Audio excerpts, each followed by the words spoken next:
தூத்துக்குடி மாநகராட்சிக்கு உட்பட்ட ஐயாசாமி காலனி ராம்நகர் பகுதியில் இன்னும் வெள்ளம் வடியாமல் உள்ளது.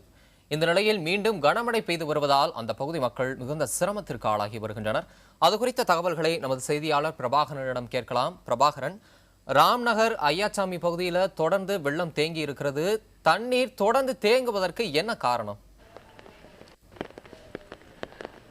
தமிழரசன், இப்போ பார்த்தீங்கன்னா தூத்துக்குடி மாநகராட்சி பகுதியில் கடந்த 23ஆம் தேதி ஏற்பட்ட காற்றாற்று வெள்ளம் தூத்துக்குடி மாநகராட்சி பகுதிகளில் பல்வேறு பகுதிகளில் தேங்கியிருக்கு. இதில் குறிப்பாக பார்த்தீங்கன்னா ஐயாசாமி காலனி, ராம்நகர், ஆதிபராசக்தி நகர், முத்தம்மாள் காலனி, இந்த மாதிரி தூத்துக்குடி மாநகராட்சி 1 முதல் 5வது வார்டு உள்ள பகுதிகளில் முழுமையாக தண்ணி தேங்கியிருக்கு. இதில் என்னென்னா, இந்த பகுதிகள் தூத்துக்குடி மாநகராட்சியின் விரிவாக்கப்பட்ட பகுதியில் பல்வேறு பகுதிகள் கொஞ்சம் தாழ்வான பகுதிகளாக இருக்கிறதுனால இந்த பகுதியில் முழுமையாக தண்ணி தேங்கியிருக்கு. இந்த பகுதியில் தேங்கியிருக்க தண்ணி மட்டும் இல்லாமல் அதை முத்தம்மாள் காலனி, ஆதிபராசக்தி நகர் பகுதியில் தேங்கியிருக்கிற தண்ணீர் மாநகராட்சி நிர்வாகத்திலேருந்து அகற்றிக்கிட்டே வராங்க. இந்நிலையில் இன்னைக்கு காலை முதல் தொடர்ந்து பெய்து வரும் மழையின் காரணமாக அந்த பணிகளும், அதாவது வெள்ள நீரை அகற்றும் பணிகளும் பாதிக்கப்பட்டிருக்கு. கூடுதலாக அந்த பகுதியில் வெள்ள நீர் சூழ்ற ஒரு அபாயம் இருக்கு. தம்பி தமிழரசன்.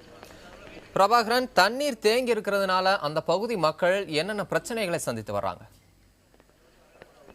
இப்போ பார்த்தீங்கன்னா, இந்த பகுதி இப்போ நம்ம நிற்கிறது ஐயாசாமி காலனி. இந்த பகுதி மக்கள் இந்த பகுதியில் ஊராட்சி நடுநிலை பள்ளி ஒன்று இருக்குது. கடந்த 23ஆம் தேதி, அதாவது போன மாதம் 23ஆம் தேதியிலேருந்து இதுவரைக்கும் பள்ளி திறக்கப்படலை.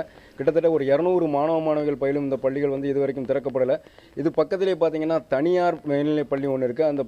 அந்த பள்ளிக்கூடத்திலேயே 6 முதல் 12 வரைக்கும் அதாவது நேற்று வரைக்கும் 6 முதல் 12 வரைக்கும் ஸ்கூல் இருந்துச்சு.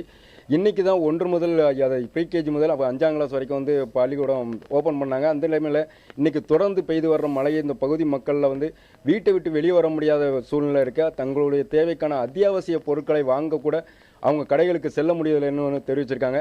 மேலும் இந்த பகுதியில் பார்த்திங்கன்னா சுற்றி திரியும் பன்றிகள், சுகாதார சீர்கேடை ஏற்படுத்தும் மாதிரி குப்பைகள் இதெல்லாம் இருக்குது. அதாவது கழிவுநீர் ஓடைகள் இந்த பகுதியில் முழுமையாக அமைக்கப்படாத இந்த பகுதியில் இருக்க வெள்ளம் சூழ்றதுக்கு ஒரு காரணமாக இருக்குது. தம்பி தமிழரசன். கண்டிப்பாக பிரபாகரன், 2 வாரங்களாகியும் வெள்ள நீர் வடியாமல் இருக்கும் காட்சிகளை பார்க்க முடிகிறது. இந்த நிலையில மீண்டும் மழை பெய்ய தொடங்கி இருக்கு. இதற்கான முன்னெச்சரிக்கை நடவடிக்கைகள் ஏதேனும் மேற்கொள்ளப்பட்டிருக்கா? அதிகாரிகள் தரப்புல ஏதேனும் விளக்கம் கொடுத்திருக்காங்களா? அதாவது இப்போ பார்த்தீங்கன்னா தூத்துக்குடி மாவட்டத்தில் கனமழை இருக்குன்னு இதில் தூத்துக்குடி, ஸ்ரீவைகுண்டம், திருச்செந்தூர் உள்ளிட்ட பல்வேறு பகுதிகளில் இன்னைக்கு காலை, அதாவது நேற்று இரவு முதலே ஸ்ரீவைகுண்டம், திருச்செந்தூரில் கனமழை இருந்தது. இன்றைக்கி காலையில் தான் தூத்துக்குடி பகுதியில் முழுமையாக மழை பெஞ்சிருக்கு. இதில் தூத்துக்குடி மாவட்ட நிர்வாகம் சார்பில் ஏற்கனவே வெள்ள முகாம்கள் அமைக்கப்பட்டு அது இப்போ வரைக்கும் அது தூத்துக்குடியில் கிட்டத்தட்ட 56 இடங்களில் வெள்ள முகாம்கள் அமைக்கப்பட்டிருக்கு. நடமாடும் மருத்துவ முகாம்கள் 15 நடமாடும் மருத்துவ முகாம்களும் தூத்துக்குடி மாநகராட்சி பகுதியில் அமைக்கப்பட்டிருக்கு. இது மாநகராட்சி முழுவதும் இல்லாமல் பாதிக்கப்பட்ட அனைத்து பகுதிகளுக்கும் இந்த நடமாடும் மருத்துவ முகாம் செல்லும். அவங்களுடைய பாதிக்கப்பட்டவர்களுக்கு உடல் நலக்குறைவு ஏற்பட்டால் அதுக்குண்டான சிகிச்சையும் அளிக்கும் என மாவட்ட நிர்வாகம் தெரிவித்திருக்கிறது. தம்பி தமிழரசன்.